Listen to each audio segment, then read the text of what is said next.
Masih otentik dari Jami itu sebagai masjid tertua, katanya ada di beduk dengan mimbar ya? Ya, ada. Bisa ngecek lagi? Bisa, ada beduk, ada mimbar, dan kalau mimbar ini lanjutan daripada mimbar yang tua dibuat. Jadi mimbar tua di luar itu bukan dibuat dengan perkakas yang canggih, hanya dengan pisau, parang, dan itu diukir sampai sedemikian rupanya. Dengan tangan? Ya, dengan tangan. Mungkin kita bisa ya. lihat. Terus di sini tongkatnya, tongkat itu dari masjid pertama sampai sekarang. Ya, jadi masjid ini pertama ada di lapangan. Pertama ada di lapangan itu sekitar 9 tahun. Tapi sebelum itu ada di sini. Sholat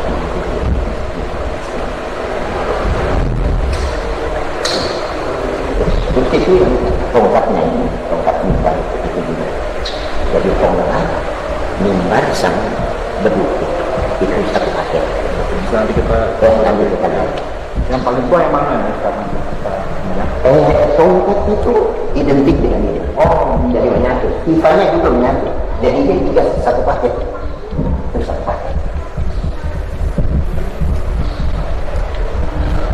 Ini mimbar ini imamnya sudah 14.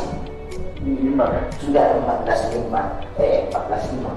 Sebenarnya ini sebenarnya ukirannya ini cuma sudah patah itu harus ada di atas.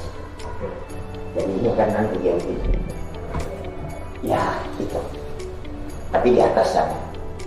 Ini kan harus masuk di sini tapi pennya ini sudah hancur.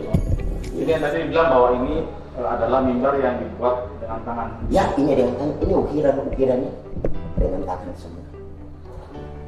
Kalau yang mimbar ini dari tahun berapa nih? Mimbar ini sejak 1920. 1920 ya. Ya. Ketika masjid ini menghadir, ya, ini hadir di lapangan itu mimbar ini sudah ada. Ada kerandanya. Tapi kerandanya ini karena kita di daun ini satu paket dengan arar, maka arar meminta. Arar dulu itu sholatnya di sini. Jadi dia meminta sudah hubungan kita bawa kerandanya. Jadi keranda yang paling tua dengan ini ada di arar. Terus kemudian berikutnya lagi bukti otentik lain ada pada beduk itu. Beduk. Ya, beduk kemudian itu tongkat mimbar itu. Jadi di sini mau khotbah kan pakai tongkat, ya menggunakan tongkat. Jadi tongkat, mimbar dan beduk ini satu paket. Oke. Tadi kesejarahan daripada jami ini terlepas dari mimbar, tongkat, dan satunya adalah beduk. Nah, mungkin bisa sedikit ceritakan, Pak Ustadz, beduk ini sebenarnya dibuatnya dan siapa sebenarnya pembuatnya? Atau dari mana asal beduk ini sebenarnya?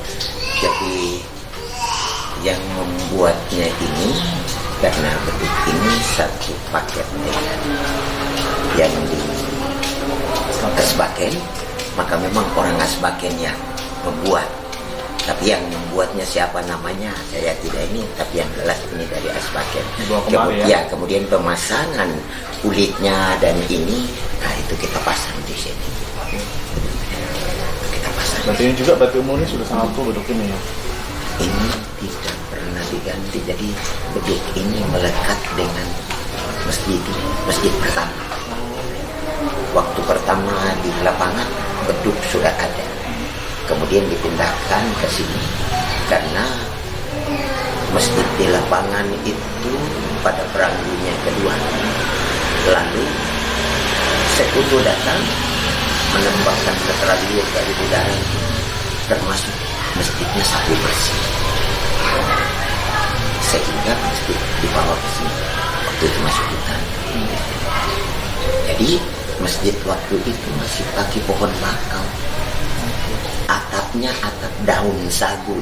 Iya, Digaba-gaba dengan ya gaba-gaba dengan itu. Terus kemudian bicara tentang masalah beduk, berarti warga di sini sudah tidak asing dengan beduk ini. Iya, tidak asing. Beduk ini punya fungsi yang mulai dari pertama sampai sekarang ini, itu setiap 5 waktu beduk ini dipukul 5 kali. Jadi asar 5 kali. Walaupun sudah ini azan, sudah ini tarhim, begitu tarhim selesai beduk dipukul 5 kali.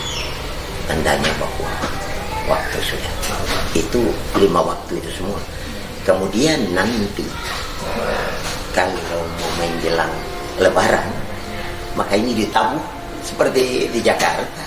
Itu di double gitu. Jadi begitu selesai Idul Fitri atau Idul Adha, keluar itu ditandai bahwa ibadah sudah selesai dengan mukul beduk ini.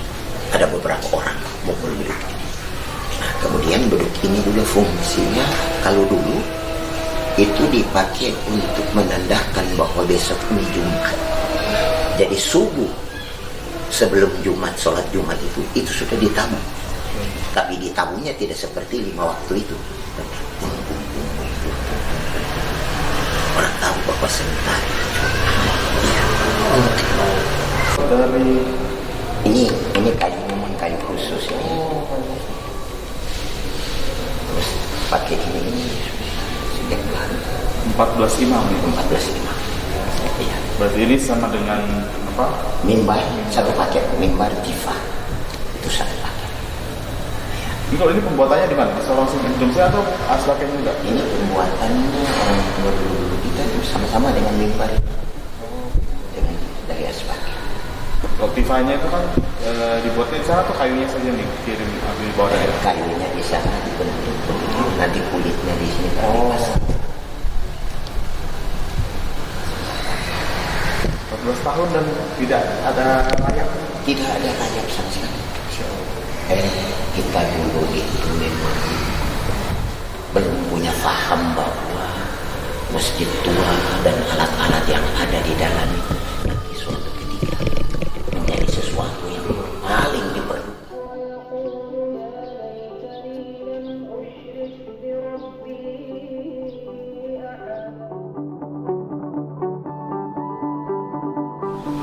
Potensi nilai kesejarahan daripada Masjid Jami' Dom di Kelurahan Dum Barat, Distrik Sorong Kepulauan ini sudah banyak dikenali oleh masyarakat, tidak hanya di internal ataupun di dalam Sorong sendiri, juga di beberapa daerah luar lainnya.